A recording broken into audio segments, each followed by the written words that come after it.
everyone, it's Joy the Snapper. Welcome back to my channel. Subscribe, like, share, etc. Why? Because you could win some grand prizes once we exceed 1,000 subscribers and get people to comment all the time. Anyhow, good day to you, good day to you. We have a shadow hitting my face, and now we don't. Anyhow, Joey's here to react to the fact that fucking Google, is deciding to fucking charge a tremendous amount of money to just access their console. AKA, you're paying $10 a month to fucking pay $60 for a game. Bitch! So what is the big deal about this Google Stadia? Okay, so as I've mentioned before on my channel, game streaming is here to win, and it's here to take over. Just like music streaming has taken over with Spotify and Apple Music as the giants leading that venture, we now have Netflix leading the video streaming world and Amazon jumping on board along with Hulu as well. These peoples are dominating the industry, and physical sales for music have fallen so low that it's gotten to the point that even digital sales are so low. iTunes is at a brink of extinction. To add on to that, even game physical sales are falling, according to a recent article, a recent reports by NPD and other big gaming sources that track sales like GFK and MediaCrit from Japan.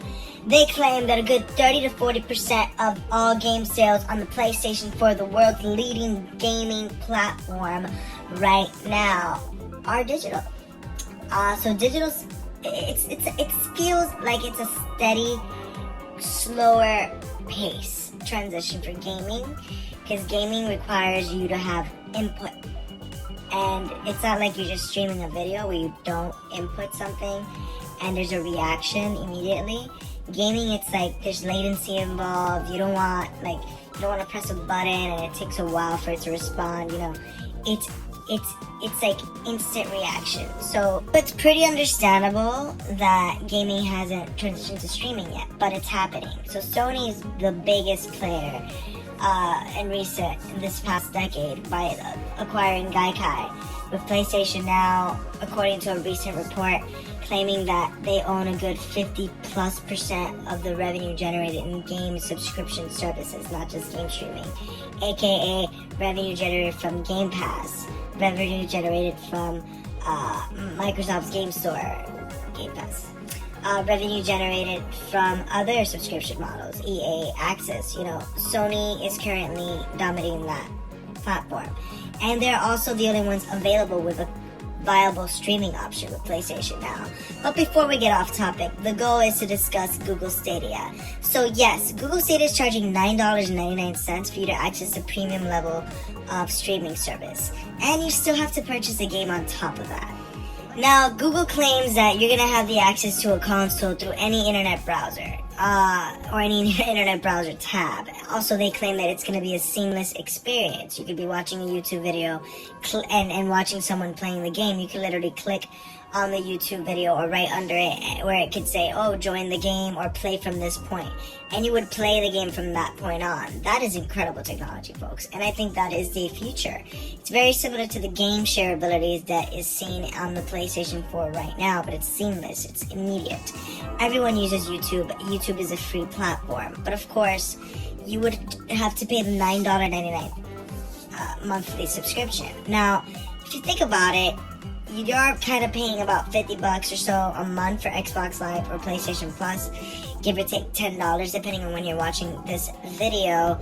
So you're technically paying a couple dollars, $3-4 a month to access online content. The biggest thing in comparing the online access, God knows if they're going to charge you for the online access of these games.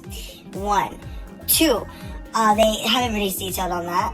3, you can literally download a game digitally onto a console and it'll give you the beautiful 2160p experience you're looking for. I'm almost certain the PS5 or Xbox Next will give you the same gaming experience with zero latency and zero lag because you're able to download them. Google has not announced that you're able to download anything from this platform. That is a fail and not good, because imagine this. What if your internet connection goes off in the middle of a fucking big ass game? That would really suck. I would literally be like, girl, where do you think you're going? Shout out to Joanne. So anyhow, what do you guys think? Also, this whole idea of paying $59.99 for a new game in addition to paying $9.99. Now, here's one thing. $9.99 a month is about $120 a year, right? So $120 a year equates to about $360 in 3 years. You know, $360 for 3 years. The typical gaming console that is 4K capable is about $450 right now, right? So if you're paying $450 for a 4K console versus a 4K streaming service, and you're using it for about 3-4 years anyway, you're basically paying for the console, right? The thing is, with the console, you have it physically there. With the console, you're able to download these games. You're able to keep these games. With the console, you could get a physical copy and you could share it with someone else with the same console. With the console, you could resell the games. With a digital streaming platform, you don't own anything. You're renting it. You don't physically own it. You can't do it physically. There is no physical console. So you could argue the same for music. You know, you don't own any of the music you're streaming, but I don't know, it's just weird. So it's really whether or not you think about life as owning shit or not, because life is about everything decaying and, you know, all this bullshit. You know, I'll be honest, in 10 years I probably won't care about PS4 games. You know, just like I don't care about PS3 games today. 10 years ago, I was in love with my PS3. 10 years ago, today, I don't give a fuck about my PS3. I don't play a single PS3 game. So, you know, it's interesting. So, do I think Stadia is going to be a success? It depends. I really don't think... It depends on how it compares to the PS5 and the Xbox One. Because right now, their game lineup isn't that big. You have the biggest games right now on PlayStation and Xbox. Especially on PlayStation. You have the Resident Evils, the Fallouts, the Elder Scrolls, the Uncharted, the God of Wars, the Spider-Mans, etc. all in place. If I were Google, I wouldn't even be charging $9.99 a month for their service. I'd just make it a free 1-year trial period, similar to how Nintendo's doing with their online service for the first year and a half or so. It was free. I still don't know why the hell they're charging for it, but anyhow, that's a different topic. I think they shouldn't charge. They should have everyone just access it for free, see what they feel, see what they think about with the service. I know they're going to release a free version of the service with 1080p streaming later on, but again, by that time, we're going to be getting 4K native console games. It's going to be a really bad situation for them. If you're streaming at 1080p or less, you're going to notice all those artifacts, all those compression artifacts for 4K games. So you don't want to see that in a platform that's new. It's trying to compete with veteran console makers. So we'll see what happens. What do you guys think? Let me know in the comments below.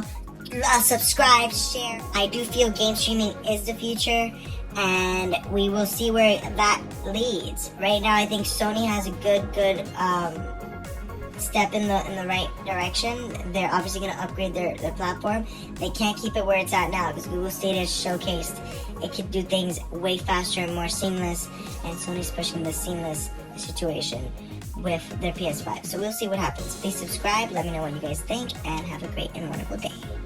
Enjoy the snapper. Continue to be on the internet.